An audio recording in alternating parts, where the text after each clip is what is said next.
Hey, Igbo dị ụtọ. Igbo dị ụtọ. This translates to the sweetness of Igbo. Have you ever experienced the sweetness of the Igbo language? It's a language rich in culture and expression. And calling it sweet might even be an understatement. Imagine a world without languages. How would we communicate or connect with one another? It's something to reflect on as we celebrate the Igbo language, especially among our global community.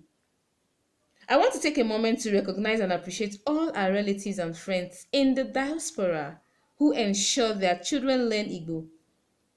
Your efforts to preserve our language are truly commendable. Speaking or learning Igbo isn't about being overly traditional or cultural. It's about embracing who you are. Learning Igbo can be as simple as learning your ABCs. Yes, as easy or as simple as learning your ABCs. Let's start with a basic greeting. Kedu, Odema. Kedu, Odema. This translates to how are you? I am fine. How are you? I am fine. Have you ever thought about the symbols in the Igbo language? For example, take a symbol O. It's a unique letter from the Igbo alphabet. The small dot below the letter O is called a diacritic. And it plays an important role in how the letter is pronounced. In Igbo, O is pronounced as O, similar to the O in go. Go, O, go, G-O, go, go, O.